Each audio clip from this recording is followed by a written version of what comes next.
So మీ first movie ఆరుగురు పతివ్రతలు ఆరుగురు అదేనా సార్? పతివ్రతలు. అంటే మీరు ఇండస్ట్రీకి పరిచయం అయింది దాంతోనే. అంతకుముందు టెలివిజన్ షోస్ కానీ వేరేవేం చేయలేదు? అంతకుముందు అంటే మాకు తెలిసిన ఒక ఫార్ కజిన్ ఒక టెలివిజన్ అని చెప్పి ఒక పైలట్ చేశారు. ఐ థింక్ 2 days అంత షూట్ చేసాం. బట్ తర్వాత ఆ ఛానల్ అంత క్లిక్ అవ్వలేదు. Channel call విస్సా. ఓకే. అది లాంచ్ అయ్యే ముందు దాని గురించి చేశారు.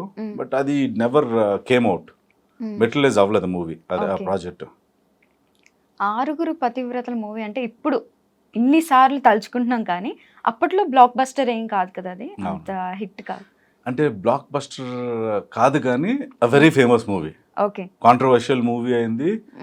And that was the time when TV9 got launched. And TV9 ఏం చేసిందంటే ఈ కొన్ని చిన్న చిన్న బిట్స్ ఉన్నాయి. లైక్ ఒక మహిళా సంఘం ఆవిడ ఆరుగుపతులు వెటకారమా అని చెప్పి ఆవిడ ఒక చెప్పిన మాట, అది మాట మాటకి వేస్తూ దే హ్యావ్ పబ్లిసైజ్డ్ ఇట్.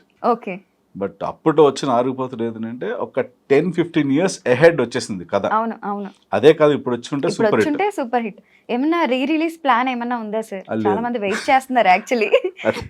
అది I actually asked Naresh also, చాలా సార్లు అడిగాను ఆయన కూడా. నరేష్ గారు లేదు అలాంటిది ఏం వద్దు, ఇంకా అయిపోయింది అది. మీరు ఎప్పుడన్నా మళ్ళీ గ్యాదర్ అవ్వడం, ఆ టీం ఎవరైతే ఉన్నారో ఆరుగురు పతివ్రతలు team, actually I think 2 months back or something దాన్ని అప్పుడు రిలీజ్ డే వచ్చింది. ఐ థింక్ మార్చ్లో ఎప్పుడు రిలీజ్ అయినట్టుంది, అది నాకు కరెక్ట్ గుర్తులేదు. సో ఇప్పుడు డిస్కషన్ వచ్చింది ఒక రీయూనియన్ పెడదామని.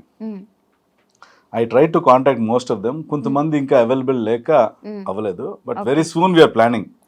అండ్ అది ఉంటే దాంట్లో నరేష్ గారు, రాజేష్ గారు కూడా వస్తారు. బికాజ్ ఈవీవి గారు తరపున ఆయన కూడా వస్తారు అనుకుంటున్నాం. మొత్తం టీం అంతా చేద్దామని. ఓకే. కానీ కెరీర్ బిగినింగ్ లోనే అటువంటి సినిమా చేయడానికి మీరు ఎన్నిసార్లు ఆలోచించారు సార్? అసలు ఏం తెలియదు కదా నాకు. వచ్చింది ఆఫర్, చేసేసాం అంతే. పెద్ద డైరెక్టర్ ఏంటి, ఈవీవి గారు లాంటి లెజెండరీ డైరెక్టర్ దగ్గర ఆఫర్ వచ్చింది, అది హీరోగా. ఇంకా ఆలోచించడానికి ఏముంది దాంట్లోనే. ఓకే. అంటే ఫస్ట్ ప్రివ్యూ చూసినప్పుడు తెలిసింది మాకు. ఆ ప్రివ్యూ అంటే release day first day morning చూస్తున్నప్పుడు ఓహో అందరు కథలు ఇలాగే స్టార్ట్ అయినాయా, టూ లేట్. ఓకే. సో అసలు ఆల్మోస్ట్ 22 years అయిపోయింది కదా సార్ మీరు ఇండస్ట్రీకి వచ్చి? 2003 or 2004. యా. సో ఎప్పుడు లైక్ అంటే ఆల్మోస్ట్ 22 years ఇండస్ట్రీ అనే మహాసముద్రంలో ఈత కొడుతూ ఉన్నారు. ఈ జర్నీ ఎలా ఉంది, ఈత ఎలా ఉంది అసలు? Good and bad, thick and thin, everything I was enjoying it. So ఇప్పటి వరకు కూడా సార్ ఇన్ని మూవీస్ చేసుకుంటూ వచ్చారు మీరు. ఆ సీరియల్స్ లో కూడా బిగినింగ్ లో ఎక్కువ సీరియల్స్ చేసినట్టున్నారు కదా.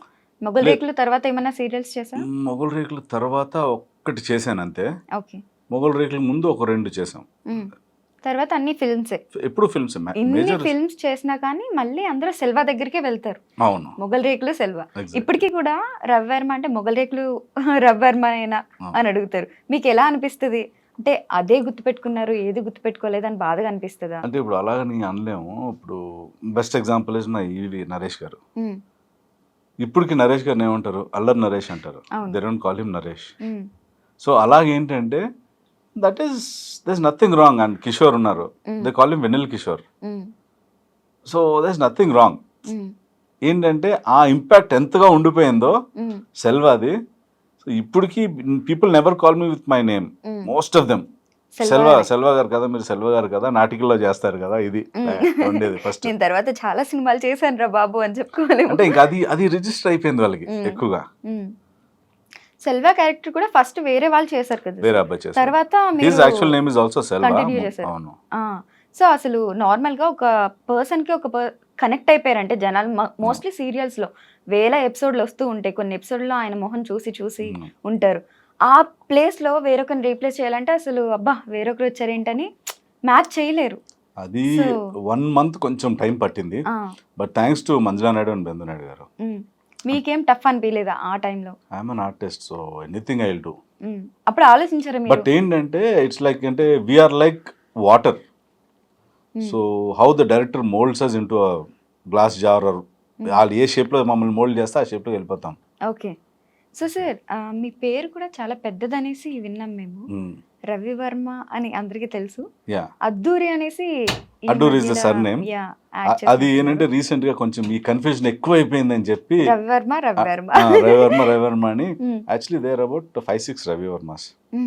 ఆర్టిస్టులు 3 ఉన్నారు ఓకే. ఇప్పుడు పబ్లిక్ గా ఎక్కువ మందికి తెలిసింది ఇద్దరే, కానీ ఆర్టిస్టులు 3 ఉన్నారు. ఓకే. ఒక డిఓపి ఉన్నారు, ఒక ఫైట్ మాస్టర్ ఉన్నారు, ఒక సింగర్ ఉన్నారు, అండ్ రీసెంట్గా ఇప్పుడు ఇంకొక డైరెక్టర్ ఒక ఆయన వస్తున్నారు. ఓకే. సో ఈ కన్ఫ్యూజన్ అసలు ఎప్పటి నుండి స్టార్ట్ అయింది సార్ ఇద్దరు రవి వర్మల మధ్య? నేను అంటే కొన్నాళ్ళు టెలివిజన్లో వెళ్ళిపోయినప్పుడు గొడవ లేదు. What is that other Ravi Varma he's to do movies and I was mostly in to television. మధ్య మధ్యలో సినిమాలు చేసేవాడిని. మళ్ళీ బ్యాక్ టు మూవీస్ వచ్చినప్పుడు స్టార్ట్ అయింది అప్పటి నుంచి. So okay. ఇప్పటికీ కూడా గూగుల్లో రవి వర్మ అని కొట్టగానే కొన్ని మీవి కొన్ని ఆయనవి అవును. మూవీస్ కూడా mix and match Mix and అయిపోతాయి match అనమాట. అయిపోతున్నాయి. ఎవరేం చేశారు అర్థం కాదు. సినిమా ఓపెన్ చేసి చూస్తే కానీ ఎవరేంటో అర్థం కాదు. తెలియట్లేదు. అవును. అంత మిక్స్ అండ్ మ్యాచ్ అయింది. Yeah. సో అంటే దీని వల్ల ఏదైనా ప్రాబ్లమ్స్ వచ్చాయా? ఉంటాయి. టెక్నికల్లీ దీనివల్ల చాలా ప్రాబ్లమ్స్ ఉంటాయి. But we are not in a stage where ఇంటర్నెట్లో చూసి ఈ వ్యక్తిని కాస్ట్ చేసుకుందాం అన్న స్టేజ్లో అయితే లేము. కాబట్టి one way we both are safe. Okay. వాళ్ళు ఎటువంటి ప్రాబ్లమ్స్ ఫేస్ అంటే డైరెక్టర్ ఆల్రెడీ ఒక క్యారెక్టర్ని ఊహించుకుంటాడు, ఈ వ్యక్తితో ఇలాంటి క్యారెక్టర్ చేద్దాం. సో ఆ వ్యక్తి ఎవరు ఉన్నది డైరెక్టర్ తెలుసు కాబట్టి పర్వాలేదు.